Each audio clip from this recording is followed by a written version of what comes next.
Good morning, Norhayati, and anybody else in the Anime Studio Pro beginner group who's interested in using Photoshop to create figures for Anime Studio. I did this about a year ago because I wanted my figures to look a little more realistic. I've since decided that it's probably best to just learn how to do artwork inside Anime Studio. It gives you a lot more flexibility. But let me show you today what I learned about that. So what I've done is I've created a figure, some of my best 5-minute artwork.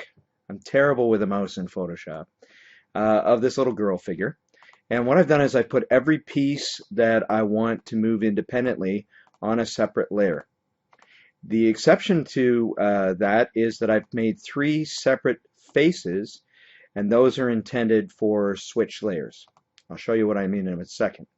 I then save that as a Photoshop file, and I go into Anime Studio. I go File, Import, and I'm going to choose an image file, and that's this one right here. This is really important. When I bring it in, of course, I have to choose individual layers, otherwise it mushes it all together. And there's my little figurine. All right, so what I'm going to do first of all is turn this group layer that Anime Studio automatically creates, and I'm going to convert it to a bone.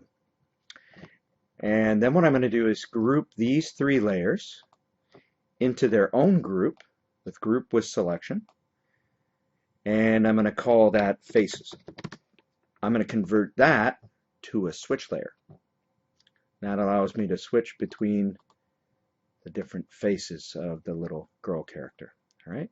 Now, to bind it, I'm going to create a really fast rig. So I'm going to start with just a bone to hold it all together. I'm going to put a bone up the dress, a bone in the head. I'm going to go back and choose that as the parent. There's lower arm bone, upper arm bone, hand bone. I'm going to choose this as the parent. Go down and make a little hip bone. Then I'm going to put a upper leg, lower leg, and foot. Excuse me. Now, what that does is create probably the effect that you're having, which is all this bending and distortion, right? So what I want to do is I want to use layer binds for each of the layers. That'll give you more control. What it'll mean is that these influence areas, I think they're called strengths in Anime Studio, will no longer really even matter. So how do I do that? Well, you select a layer with the geometry on it, with the picture you want on it. Then you go to this tool over here, which is the Bind Layer tool. I click on that. Then I click on the bone that I want to bind to that layer. If you did it successfully, it'll turn bright red. Then what I'm going to do is I'm just going to go down the chain, click on the arm. That's the bone I want. Faces, I'm going to bind the whole group layer to the head bone and the head itself to the head bone. Oop, got a little white over here. I guess that's okay. And I'm going to click on the body, and this is my body bone. I'm going to click on the leg, and this will be my leg bone. I'm going to click on the lower leg, and almost done. Boom. All right.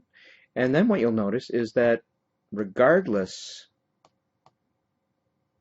of the strength, I'm able to move each layer independently of the other. Now notice there, it's pretty rigid. There's no squash and stretch. There's no real sense of organic movement at all. So what you got is basically a marionette.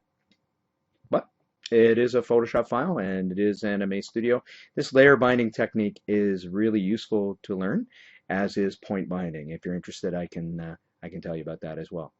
Thanks for watching, and good luck. Take care.